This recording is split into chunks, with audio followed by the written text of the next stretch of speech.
គ្នាថ្ងៃនឹងដែរគឺខ្ញុំនឹងទៅបោះតង់ហើយកន្លែងបោះតង់គេនឹងដែរគឺស្អាតខ្លាំងមែនតើហើយខាត់ពេលយូរយើងចូលទៅទាំងអស់គ្នា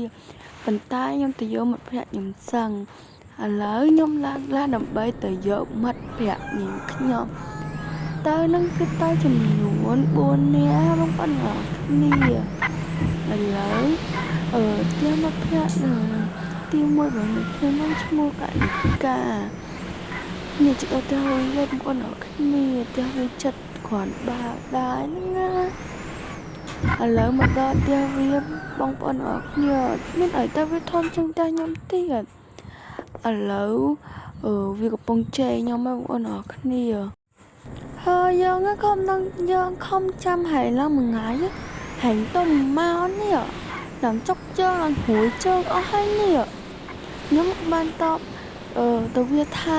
បើចុកជើងហើយខ្ញុំកោខ្ញុំទៅ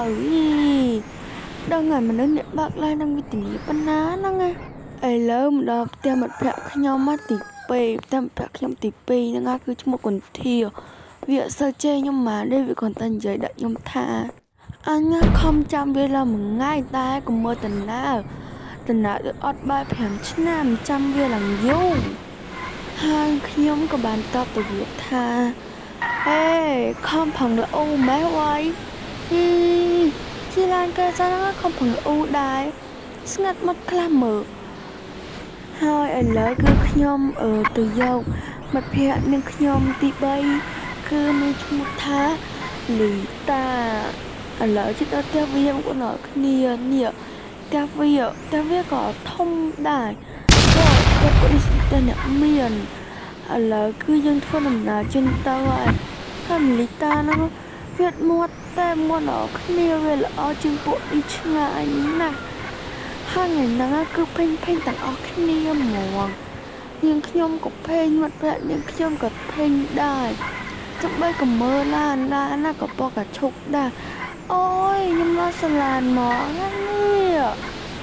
ហើយមិត្តភក្តិខ្ញុំមកក៏បានសួរខ្ញុំថាហើយតបតង់នៅណាណាហើយតាមផ្លូវលោកលាក់ហើយជីឡានដូចលាប់ទៀតហើយហែងជីឈប់អញ្ចឹងខ្ញុំក៏បានតបទៅវាវិញថាហេដឹងតឡាននឹងវិទ្យាបើកអត់តាំងណាតអ្នកជំនាញនោះបានគេបើកងាយស្រួលឥឡូវហើយស្ងាត់មកខ្លះមើលហើយបន្ទាប់មកទៀតពួកវាក៏ស្ងាត់មកអត់ទៅមកដល់កន្លែងនេះពួកដល់គ្នាឈួរជ្រើមទៀតបងប្អូនអរគ្នាអូយកន្លែងនេះស្អាតហើយខ្ញុំក៏បានជេរវាមួយម៉ាត់ថាពួកហើយយកដូចខ្លះថ្លង់ណាពួកវាក៏បានតបមកខ្ញុំថា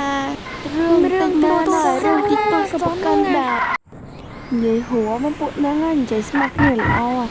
ឥឡូវកុំឲ្យខាត់ពេលយូរយើងមកដល់កន្លែងបោះតង់យើងហើយខ្ញុំក៏ចតឡានហើយក៏ឡើងទៅអង្គុយសម្រាប់បន្តិចអូបងប្អូនគ្នាកន្លែងបោះតង់គេហ្នឹងគឺពិតជាស្អាតខ្លាំងមែនតើមានទូទឹកកកមានអីមកសក់គ្រប់អីយ៉ាងទៀតណាសំខាន់គឺសប្បាយខ្លាំងមែនតើអញ្ចឹងវីដេអូខ្ញុំមានតែប៉ុណ្្នឹងអរគុណ